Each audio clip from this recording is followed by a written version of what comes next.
konsekuensi dari pengkhianatan dan keadilan ilahi. Dalam tradisi Kristen, Yudas Iskariot secara eksplisit disebutkan sebagai murid yang mengkhianati Yesus dengan menyerahkannya kepada pihak berwenang. Dalam Islam, narasi ini tidak disebutkan secara langsung, tetapi ada kisah yang mirip tentang pengkhianatan. Meskipun ada perbedaan dalam detail, kedua tradisi memiliki tema yang sama tentang pengkhianatan dan penyelamatan ilahi. Sejarah awal Yudas Iskariot dalam versi Islam tidak disebutkan secara eksplisit dalam Al-Quran atau hadits. Namun, ada beberapa interpretasi dan tradisi Islam yang membahas sosok pengkhianat dalam kisah Nabi Isa yang mungkin diidentifikasi sebagai Yudas Iskariot. Kisah ini menekankan kekuasaan Allah dalam menyelamatkan Nabi Isa dan mengajarkan pelajaran tentang pengkhianatan dan keadilan ilahi. Meskipun ada perbedaan dengan narasi Kristen, kedua tradisi memiliki tema yang sama tentang pengkhianatan dan penyelamatan ilahi. Dalam tradisi Islam, kisah Nabi Isa dan pengkhianatan yang dialaminya memiliki beberapa perbedaan dengan narasi yang ditemukan dalam tradisi Kristen. Meskipun Al-Quran tidak menyebutkan nama Yudas Iskariot secara spesifik, ada beberapa interpretasi dan riwayat yang mengaitkan sosok pengkhianat dengan kisah Nabi Isa. Berikut adalah penjelasan tentang hubungan Yudas Iskariot dengan Nabi Isa menurut versi Islam. Al-Quran menyebutkan bahwa ada upaya untuk membunuh Nabi Isa oleh orang-orang yang tidak beriman, tetapi Allah menyelamatkannya dan mengangkatnya ke langit. Quran Surah An-Nisa ayat 157 hingga 158. Meskipun Al-Quran tidak menyebutkan nama Yudas Iskariot, beberapa riwayat dan tafsir Islam mengidentifikasi sosok pengkhianat tersebut sebagai seseorang yang dikirim untuk menangkap Nabi Isa. Al-Quran tidak memberikan nama spesifik untuk sosok pengkhianat tersebut. Namun, beberapa riwayat dan tafsir menyebutkan bahwa orang tersebut adalah salah satu pengikut Nabi Isa yang berkhianat. Dalam beberapa riwayat, dikisahkan bahwa Allah mengubah rupa orang yang berkhianat tersebut sehingga mirip dengan Nabi Isa, sehingga dia yang ditangkap dan disalib, sementara Nabi Isa diselamatkan dan diangkat ke langit. Al-Quran menegaskan bahwa Nabi Isa tidak dibunuh atau disalib, tetapi diangkat oleh Allah ke langit. Quran Surah An-Nisa ayat 157 hingga 158. Orang-orang yang tidak beriman mengira mereka telah membunuh Nabi Isa, tetapi sebenarnya yang mereka tangkap dan salib adalah orang lain yang rupanya diubah oleh Allah. Kisah ini mengajarkan tentang kekuasaan Allah yang mampu menyelamatkan Nabi Isa dari rencana jahat orang-orang yang tidak beriman. Pengkhianatan terhadap Nabi Isa dianggap sebagai ujian dan cobaan yang harus dihadapi oleh para nabi dan orang-orang beriman. Dalam tradisi Kristen, Yudas Iskariot adalah salah satu dari 12 murid Yesus yang mengkhianatinya dengan menyerahkannya kepada pihak berwenang. Yudas kemudian menyesal dan bunuh diri.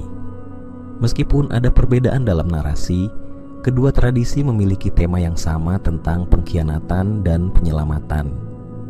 Ulama dan sejarawan Muslim telah memberikan berbagai tafsir tentang kisah pengkhianatan terhadap Nabi Isa. Beberapa mengaitkannya dengan sosok yang mirip dengan Yudas Iskariot, sementara yang lain lebih fokus pada pelajaran spiritual yang dapat diambil dari kisah tersebut. Ulama sering menekankan bahwa penyelamatan Nabi Isa adalah mukjizat yang menunjukkan kekuasaan Allah dan kebenaran kenabian Isa. Dalam versi Islam, hubungan Yudas Iskariot dengan Nabi Isa tidak disebutkan secara eksplisit dalam Al-Quran, tetapi beberapa riwayat dan tafsir mengidentifikasi sosok pengkhianat yang mirip dengan Yudas. Kisah ini menekankan pada penyelamatan Nabi Isa oleh Allah dari rencana jahat orang-orang yang tidak beriman dan pengangkatannya ke langit. Pelajaran yang dapat diambil dari kisah ini adalah tentang kekuasaan Allah, ujian dan cobaan, serta pentingnya tetap setia kepada ajaran-ajaran yang dibawa oleh para nabi. Dalam tradisi Islam, Al-Quran dan hadits tidak secara spesifik menyebutkan nama Yudas Iskariot atau memberikan detail tentang akhir hayatnya. Namun, ada beberapa riwayat dan tafsir yang memberikan gambaran tentang sosok pengkhianat yang berusaha menyerahkan Nabi Isa kepada musuh-musuhnya. Berikut adalah penjelasan tentang akhir hayat Yudas Iskariot menurut versi Islam berdasarkan beberapa riwayat dan tafsir. Al-Quran menyebutkan bahwa ada upaya untuk membunuh Nabi Isa oleh orang-orang yang tidak beriman, tetapi Allah menyelamatkannya dan mengangkatnya ke langit. Quran Surah An-Nisa ayat 157 sampai 158.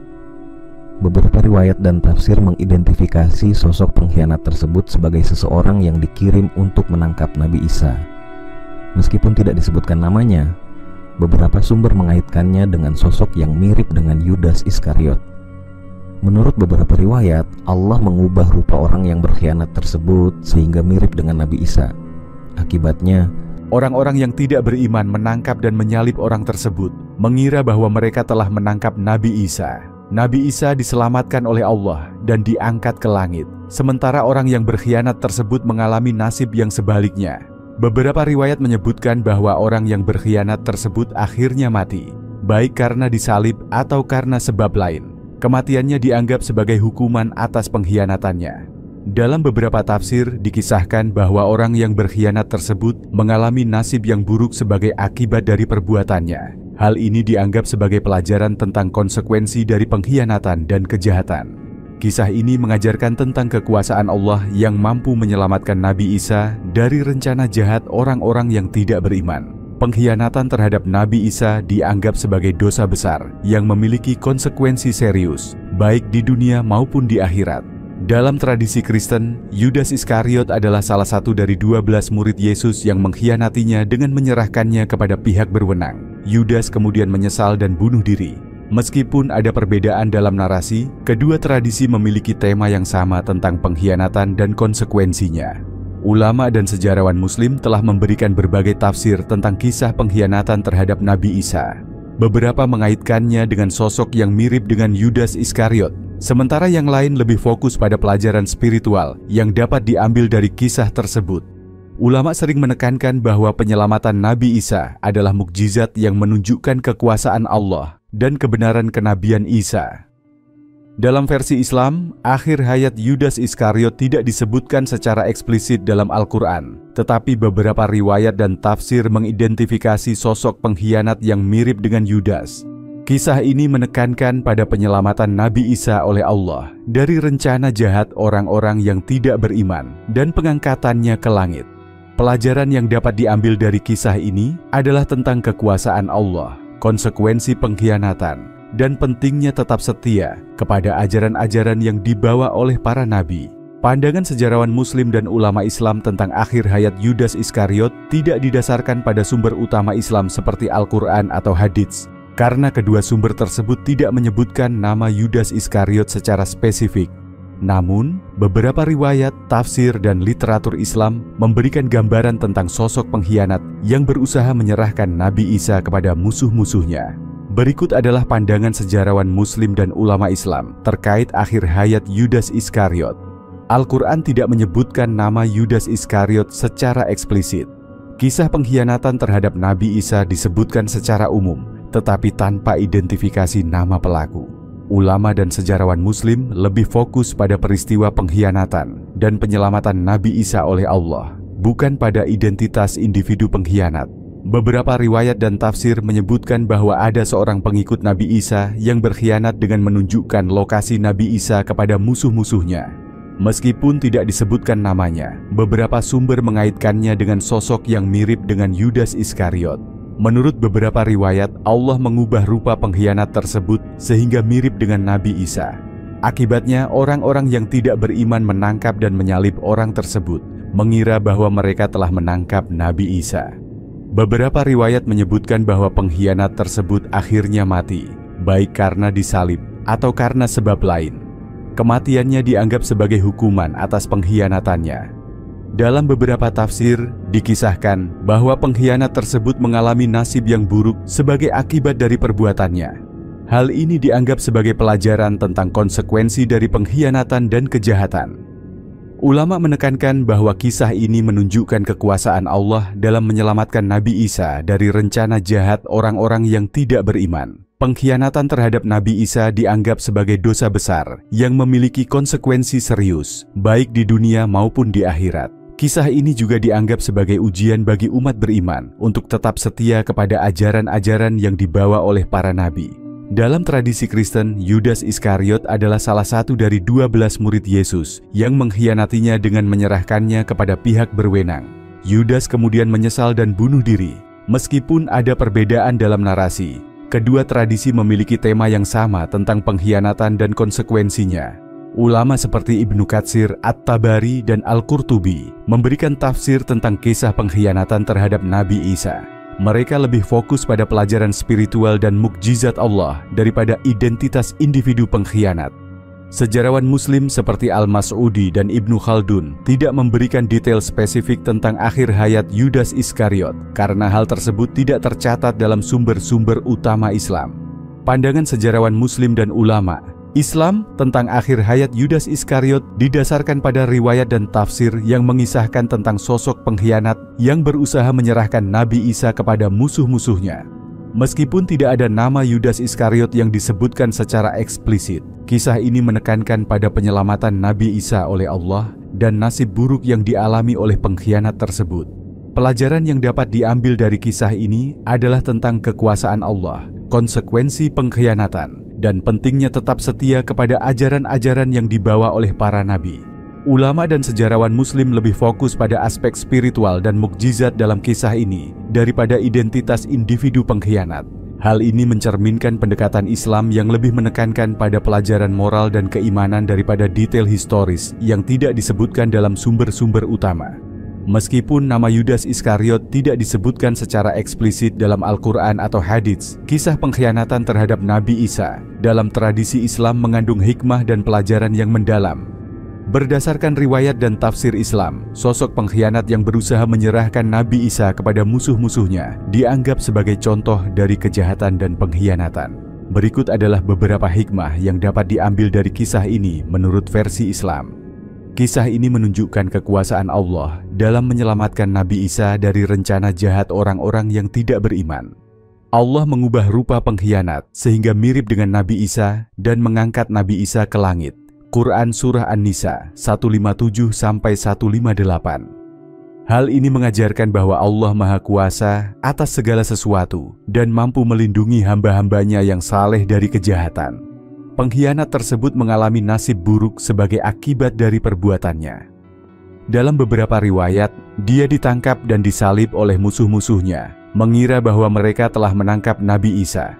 Kisah ini mengingatkan bahwa pengkhianatan dan kejahatan akan berujung pada kehancuran dan azab, baik di dunia maupun di akhirat.